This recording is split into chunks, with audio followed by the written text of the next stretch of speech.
தங்கையின் பெரிய மனசு. 10 வருடங்கள் கழித்து வாசு கிராமத்தில் காலடி எடுத்து வைத்தான். 10 நீண்ட வருடங்கள் கழித்து இன்றுதான் கிராமத்திற்கு வருகிறான். அவன் வீடு சுத்தமாக பெயிண்ட் அடிக்கப்பட்டு இருந்தது. வீட்டுக்கு வெளியே 20 பேர் உட்கார்ந்து பேசலாம் போல் பெரிய திண்ணை. அதில் சுண்ணாம்பு பட்டையும் செம்மண் பட்டையும் அடித்து பளிச்சென்று இருந்தது. பழைய கால வீட்டின் அழகே அழகு என்று வியந்தது வாசுவின் மனம். பக்கத்தில் இருந்த காலி மனையில் புதியதாய் ஒரு வீடு எழும்பியிருந்தது. இரட்டை அடுக்குகளாய் பார்க்க மிக அழகாய் இருந்தது. வாசுவின் வீட்டு வாசலில் மணி மெஸ் என்று ஒரு போர்டு. அந்த கிராமத்தில் யாரும் வாயில் கதவை மூட மாட்டார்கள். எனவே காலிங் பெல்லை ஒரு முறை அடித்துவிட்டு நேராக உள்ளே நுழைந்தான். உள்ளே அப்பா கொடிய காய்ந்த துணிகளை எடுத்து மடித்து கொண்டிருந்தாள். அம்மா பெரிய முரத்தில் இருந்த காய்களை பிரித்து கொண்டிருந்தாள். காலிங் பெல் சத்தம் கேட்டு அப்பாவும் அம்மாவும் திரும்பி பார்த்தார்கள். வாப்பா என்றார் அப்பா. அம்மா வா என்று தலை அசைத்ததோடு சரி. உட்கார சொல்லி பழைய மர நாற்காலியை நகர்த்திவிட்டு உள்ளே சென்றார். மருமகள் பேர குழந்தைகள் எல்லாம் சௌக்கியமாய் என்றார் அப்பா. உள்ளே இருந்து வந்த அம்மா, கைகால் கழுவி கொண்டு வா, டிஃபன் காஃபி எடுத்து வருகிறேன் என்றாள். இதற்குள் அத்தையும் மாமாவும் வந்து வரவேற்றனர். அம்மா ஒரு தட்டில் 4 இட்லியும் சட்னி சாம்பாரும் கொண்டு வந்தாள். சாந்தி எங்கம்மா என்றான். அம்மா அவனையும் உற்று பார்த்துவிட்டு வேலைக்கு போயிருக்கிறாள் என்றாள். என்ன வேலையாக இருக்கும்? ஏதாவது பால்வாடி ஸ்கூலில் டீச்சராக இருப்பாள் என்று நினைத்து கொண்டான். சென்னையில் நம்மோடு இருக்கும்போது வெறும் 10வது தானே முடித்திருந்தாள். பிறகு பெரியதாக என்ன படித்திருக்கப் போகிறாள்? இங்கே வந்தவுடனே மாற்றுத்திறனாளியான அத்தை மகனுடன் கல்யாணம் என்று பத்திரிகை வேறு அனுப்பியிருந்தார்கள். ஒரே தங்கையின் கல்யாணத்துக்கு ஒரே அண்ணனை நேரில் வந்து அழைக்கவில்லை. அவ்வளவு கோபம். அண்ணனாக அவனும் வரவில்லை. எல்லாம் முடிந்து 10 வருடங்கள் ஆகிவிட்டன. இப்போதான் வந்திருக்கிறான். கொஞ்ச நேரத்தில் சாந்தியும் அவள் கணவன் சிதம்பரமும் மோட்டார் சைக்கிளில் வந்து இறங்கினர். சிதம்பரத்தின் இடது கை சிறு வயதிலே போலியோ தாக்கி சற்று மெலிந்து வளைந்திருக்கும். அதை காட்டிக்கொள்ளாமல் எல்லா வேலைகளும் செய்வான். நல்ல உயரம், நிறந்தான். சாந்தி அளவு நல்ல சிகப்பு நிறம் கிடையாது. ஆனாலும் அவளுக்கு பொருத்தமாக தான் இருந்தான். அவர்களோடு அழகாக கொஞ்சி கிளிபோல் செக்கச்செவேன் என்று ஒரு அழகிய பெண் குழந்தை 3 வயது இருக்கும். வாங்கடா என்றாள் சாந்தி. வாங்க மச்சான் என்றான் சிதம்பரம். வாசு ஓடிப்போய் கையில் குழந்தையை வாங்கி கொண்டான். பாப்பா பேர் என்னம்மா? வசுமதி அண்ணா. எல்லாம் உன் நினைவால்தான். உன்னை கூப்பிடுவது போல் வசு வசு என்று எல்லாரும் கூப்பிடுவோம் என்றாள் அம்மா. அம்மா போதுமே உங்க பேத்தி புராணம். அன்னையும் குழந்தைகளும் சௌக்கியமானா என்றாள் சாந்தி சகஜமாக. எந்த தயக்கமும் இல்லாமல் சந்தோஷமாக. தங்கை ஆச்சரியத்துடன் பார்த்தான் வாசு. தன் மனைவியோடு தானும் சேர்ந்து செய்த தவறுகள் அவன் மனதை வருத்தின. எல்லாவற்றையும் மறந்து எவ்வளவு அறிவாக அன்பாக பேசுகிறாள் இவள் என வியப்புற்றான். என்ன மச்சா அப்படி பார்க்குறீங்க? சாந்தி பேசுறது ஆச்சரியமாக இருக்கா? பேசி பேசியே எல்லாரும் அவளுக்கு தாளம் போட வைத்து விடுவாள். என்ன இருந்தாலும் டபுள் கிராஜுவேட் அல்லவா, நம்மை போலவா என்று கண்ணை சிமிட்டு விட்டு சிரித்தான். போதுமே என்று முழங்கையால் அவனை இடித்தாள் சாந்தி. டபுள் கிராஜுவேட்டா? ஆமாம் மச்சான், எம்எஸ்சி மேக்ஸ் கூடவே எம்எட் என்றான் சிதம்பரம். எல்லாரும் இரவு சாப்பாடு முடித்த பின்னர், மச்சான் நீங்கள் நம்ம வீட்டு மாடியில் வந்து படுத்துக்கொள்ளுங்கள், உங்களுக்கு வசதியாக இருக்கும் என்றான் சிதம்பரம். ஆமாண்ணா, பக்கத்து வீடு கூட மாமா தான் வாங்கி கட்டியிருக்கிறார். இந்த வீட்டு ஹாலிலிருந்து அந்த மாடிக்கு போகலாம். படுக்கறையை பார்த்து ஆச்சரியப்பட்டான் வாசு. எல்லா அறைகளிலும் 2 டன் ஏசி, 3 பெட்ரூம், டிவி, உள்ளேயே பாத்ரூம், கீசர் என்று வசதி செய்திருந்தான் சிதம்பரம். படுத்து ரெஸ்ட் எடுத்துக்கப்பா, எல்லாம் நாளைக்கு காலையில் பேசிக்கலாம் என்றார் அப்பா.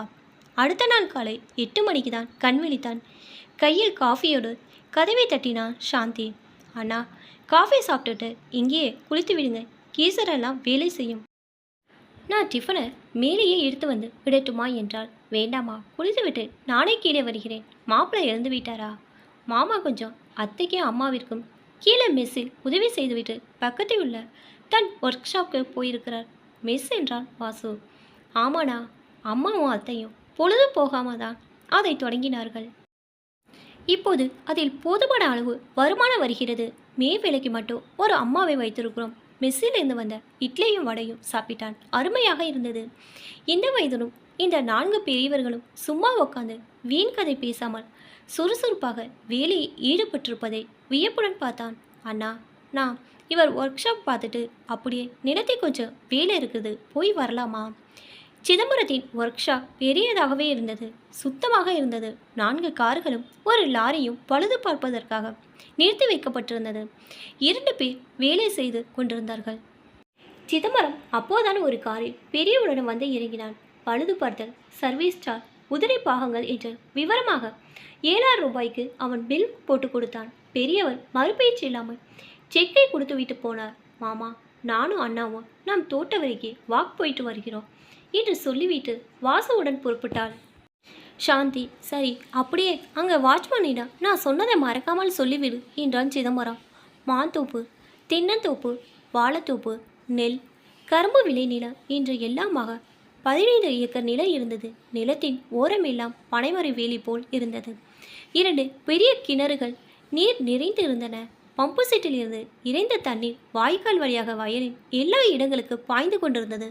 பார்க்க பார்க்க வாசுவுக்கு ஒரே பிரமிப்பாக இருந்தது. சிறிது நேரத்தில் சிதம்பரம் குழந்தை வசுமதி அழைத்து கொண்டு பைக்கில் வந்து இறங்கினான்.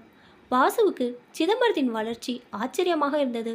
வாசு குடும்பத்தோடு சென்னைக்கு போகும்போது அப்பாவுக்கு சொந்தமான 4 ஏக்கர் நிலத்தையும் விற்று எடுத்து கொண்டு போனான். அப்போது சிதம்பரம் 20 வயது பையன். சொந்த நிலம் கிடையாது, குத்தகைத்தான். சிதம்பரத்தின் அப்பா பயிர் செய்து கொண்டிருந்தாள். வாசு வீடு வாங்கியது மட்டும்தான் மிச்சம். அதுவும் சின்ன அப்பார்ட்மெண்ட். பேங்கில் போட்ட மீதி பணம் அவன் மனைவியின் சொல்படி பிஸ்னஸ் செய்ததில் காலி. அப்பாவும் அம்மாவும் கோபித்து கொண்டு 10வது முடித்திருந்த சாந்தியை அழைத்து கொண்டு கிராமத்திற்கு வந்துவிட்டனர். மாப்பிள்ளை, இந்த 10 வருடத்தில் உங்கள் வளர்ச்சி ரொம்ப பிரமாதம் என்று சந்தோஷமாக பாராட்டினான் வாசு. எல்லாம் சாந்தியால் தான் வச்சான். அப்படியா என்றான் வாசு ஆச்சரியமாக. அதெல்லாம் ஒன்றும் இல்லைண்ணா, இவர் நல்ல உழைப்பாளி, எந்த வேலையும் செய்ய தயங்க மாட்டார். அதோடு அப்பா அம்மா மாமத்தை என்று பெரியவர்களை கலந்துதான் எல்லாம் செய்வார். சின்ன சின்ன செலவு கூட பலமுறை யோசித்து தான் செய்வார். அதன் பலம்தான் இதெல்லாம் என்றார். மச்சான், சென்னையிலிருந்து வந்தவுடனே இந்த சாந்தி நாங்கள் செய்த எந்த உதவியும் வாங்க மறுத்துவிட்டாள். உங்களிடம் இருந்து உதவி பெற எங்களுக்கு என்ன உரிமை இருக்கிறது என்றார். நான் அவளை கல்யாணம் செய்து கொண்டால்தான் உரிமையோடு எந்த உதவியும் செய்ய முடியும், மேலே படிக்க முடியும் என்றால். நானோ ஒரு கை குறிப்பாட்டோடு இருக்கிறேனே என்றால். ஒத்துக்கொள்ளவே இல்லை. உடல் ஊனம் ஒன்றுமே இல்லை, மனதில் தான் ஊனக்கூடாது என்று ஒரே வியாக்கியானம். திருமணம் முடிந்த பிறகு காலேஜில் சேர்ந்தாள். பிஎஸ்சி எம்எஸ்சி எல்லாம் முடித்து எம்எடையும் முடித்தாள். வேலையும் கிடைத்தது. கிடைத்த சம்பளத்தை அப்படியே என்னிடத்தில் கொடுத்து விடுவாள். சாந்தியின் சம்பளம், என் ஒர்க் ஷாப், அப்பா அம்மா நடத்தும் மெஸ், இவற்றிலிருந்து கிடைக்கும் வருமானம் என்று எல்லாவற்றிலும் சிக்கனமாக இருந்துதான் இந்த நிலங்களையும் வீடுகளையும் வாங்க முடிந்தது. சாந்திக்கு நகை நட்டு இதிலெல்லாம் ஆசை இல்லை. அதனால்தான் எல்லாம் மண்மேல் போட்டு புண்ணாகிறது என்று முடித்தான். அண்ணா அண்ணி எப்படி இருக்கிறாங்க? உங்கள் மக கீதா எப்படி இருக்கிறாள் என்றார் சாந்தி. கீதா விஷயமாக தான் இங்கே வந்தேன் சாந்தி. ஆனால் அம்மா அப்பா இருவரும் பிடிக்கிறதே பேச மாட்டேன் என்கிறார்கள். ஆனால் அவர்கள் அதிகாலை முதல் அந்த மெஸ்ஸில் உழைப்பதை பார்த்தால் எனக்கு வாய் திறக்க முடியவில்லை. என்னென்ன விஷயம்? கீதாவுக்கு நல்ல வரன் வந்திருக்கு சாந்தி. ஆனால் மாப்பிள்ளை வீட்டார் கேட்பதற்கும் என் நடப்பு சூழலுக்கும் 2-3 லட்சம் குறைகிறது. அதனால் அப்பாவிடம் கடன் வாங்கி செல்லலாம் என்று வந்தேன். வீட்டின் மேல் ஏதாவது பேங்கில் கடன் வாங்கி கொடுப்பார் என்று எதிர்பார்த்தேன். ஓ, அப்பா என்ன சொன்னார்?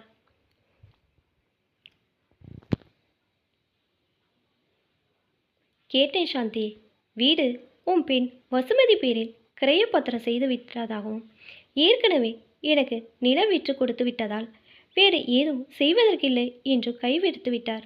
சாந்தியின் சிதம்பரமும் மௌனமாக கொஞ்ச நேரம் நடந்தார்கள். மச்சான், நான் ஒன்று சொல்லட்டுமா? சாந்தியிடம் கொஞ்சம் நகை இருக்குது, அதை வாங்கி கீதா கல்யாணத்துக்கு பயன்படுத்தி கொள்ளுங்க என்றான் சிதம்பரம். கீதாவுக்கு கொடுப்பதற்கென சந்தோஷமாக கொடுக்கிறேன். லாக்கரில் தூங்கும் நகைகள் கீதாவின் திருமணத்திற்கு உபயமாகும். சங்கடையும் வளையலுமாக ஒரு 10 பவுன் இருக்கும். போதும் இல்லையானா என்றாள் சாந்தி. உனக்கு எவ்வளோ பெரிய மனசு சாந்தி. நானும் உன் அண்ணியும் உங்களை நிராதரவாக அனுப்பியது இன்னும் அப்பா அம்மா கூட மறக்கலை. உனக்கு எப்படி மன்னிக்க முடிகிறது என்று கண் கலங்கினான் வாசு. மச்சான், பழசெல்லாம் கிளறாதங்க. ஆக வேண்டிய வேலையை பாருங்க. அவளுக்கு மட்டும் உங்களை விட்டால் யார் இருக்காங்க? ஆமாண்ணா, இதில் என்ன இருக்குது? குற்றம் பார்க்கேன், சுற்றமில்லை என்றாள் சாந்தி.